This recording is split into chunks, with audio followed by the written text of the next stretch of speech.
আসসালামু আলাইকুম ওয়া রাহমাতুল্লাহি ওয়া বারাকাতুহু। আলহামদুলিল্লাহ ওয়াসসালাতু ওয়াসসালামু আলা রাসূলিল্লাহ ওয়া আলা আলিহি ওয়া আসহাবিহি আজমাইন।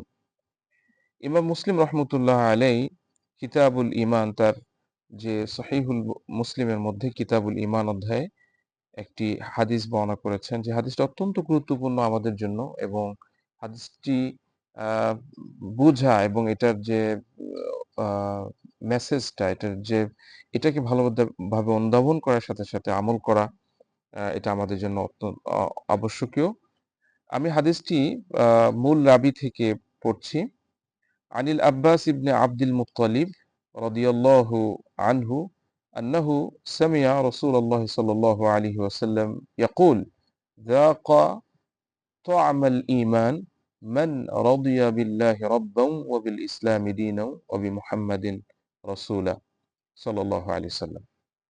হযরত আব্বাস ইবনে আব্দুল মুত্তালিব, রাসূল পাক সাল্লাল্লাহু আলাইহি ওয়াসাল্লামের চাচা, হযরত আব্বাস রাদিয়াল্লাহু তাআলা আনহু, তিনি বলেন যে তিনি রাসূল পাক সাল্লাল্লাহু আলাইহি ওয়াসাল্লাম থেকে শুনেছেন যে রাসূল পাক সাল্লাল্লাহু আলাইহি ওয়াসাল্লাম বলেছেন, যাকা তু'আমাল ঈমান, ঈমানের স্বাদ গ্রহণ করেছে সেই ব্যক্তি, মান রাদিয়া বিল্লাহি রাব্বা, যিনি আল্লাহ পাককে রব হিসাবে, আল্লাহকে মাবুদ হিসাবে গ্রহণ করার দ্বারা সন্তুষ্ট হয়েছে।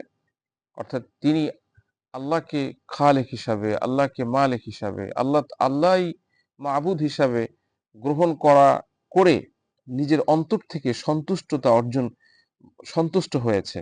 ওবিল ইসলামে দীনান, এবং ইসলামকে মাযহাব হিসাবে, ইসলামকে তরিক হিসাবে দিন হিসাবে গ্রহণ করার দ্বারাও সে সন্তুষ্টতা মানে সন্তুষ্ট হয়েছেন।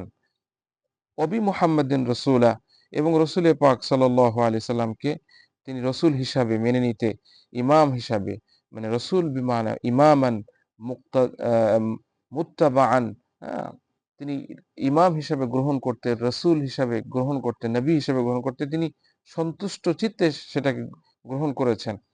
এই যে তিনটা অংশ, যে রাদিয়া বিল্লাহ রাব্বাও ওয়া বিল ইসলাম দীনাও ওয়া বি মুহাম্মাদির রাসূল, অর্থাৎ আল্লাহকে রব হিসাবে, ইসলামকে দিন হিসাবে, রাসূল পাক সাল্লাল্লাহু আলাইহি সাল্লামকে রাসূল নবী হিসাবে গ্রহণ করার দ্বারা যিনি সন্তুষ্ট, তিনি ঈমানের হালাওয়া, ঈমানের যে স্বাদ, ঈমানের যে মজা, সেটা সে অর্জন করেছে।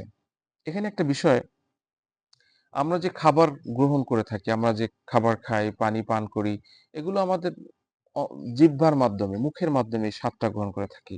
কিন্তু ঈমানের যে মজা, ঈমানের যে লাযযাত, ঈমানের যে তা'ম, এটা হয় মানুষের অন্তরের মাধ্যমে মানুষ এটা অনুভব করে থাকে। এটা কখন মানুষ অনুভব করে? যখন মানুষের অন্তরগুলো এই বিষয়কে, আল্লাহকে রব হিসাবে, রাসূল পাক সাল্লাল্লাহু আলাইহি সাল্লামকে নবী হিসাবে, ইসলামকে দ্বীন হিসাবে সন্তুষ্ট চিত্তে মেনে নেয়, এবং তাদের অন্তরগুলো কালিমা থেকে, বিভিন্ন ধরনের প্রবৃত্তি, শাহওয়াত থেকে, সকল খারাপি থেকে যখন তাদের কলবগুলো মুক্ত থাকে, মানে পরিষ্কার থাকে, তখন সে দিলের মধ্যে, অন্তরের মধ্যে এই ঈমানের স্বাদকে অনুভব করে থাকে। কাজেই এই ঈমানের স্বাদকে অনুভব করতে হলে আগে আল্লাহ তাআলাকে রব হিসাবে মেনে নিতে হবে। আল্লাহ পাকের হুকুমগুলোকে উম অন্তর থেকে, দিল থেকে ইখলাসের সাথে মেনে নিতে হবে, এবং আল্লাহ তাআলাকে মহব্বত করতে হবে। ঠিক তেমনিভাবে রাসূল পাক সাল্লাল্লাহু আলাইহি সাল্লাম তিনি যে বিষয়গুলো নিয়ে এসেছেন, শরীয়তের যে হুকুম আহকামগুলো, তাকে প্রতিটি ক্ষেত্রে অনুসরণ করতে হবে, এবং রাসূল পাক সাল্লাল্লাহু আলাইহি সাল্লামকে অ্যা তার রাসূল হিসাবে মেনে নিতে হবে।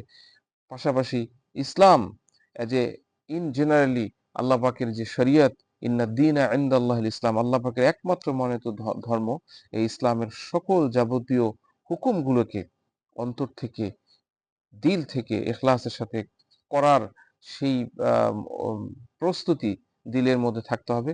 তাহলেই কেবলমাত্র এই যে এজ এ মুমিন হিসাবে, একজন মুসলিম হিসাবে আ যে ঈমানের স্বাদ, এটা তখন সে গ্রহণ করতে পারবে। তাহলে এই হাদিসের মূল কথা হলো, ঈমানের স্বাদ গ্রহণ করা আ এ করতে পা করার ক্ষেত্রে ৩ টা জিনিস হলো ফান্ডামেন্টাল এবং বেসিক। সেটা হলো আল্লাহ রাব্বুল আলামিনকে রব হিসাবে মেনে নেয়া, ইসলামকে দিন হিসাবে এবং রসুলের মোহাম্মদ সাল্লাল্লাহু আলাইহি সাল্লামকে রসুল হিসাবে অন্তর থেকে সন্তুষ্ট চিত্তে মেনে নিলেই শুধুমাত্র ঈমানের স্বাদ গ্রহণ করা যাবে। আল্লাহ তাআলা আমাদেরকে এই হাদিসের উপরে আমল করার তৌফিক দান করুক। আসসালামু আলাইকুম ওয়া রাহমাতুল্লাহি ওয়া বারাকাতুহু।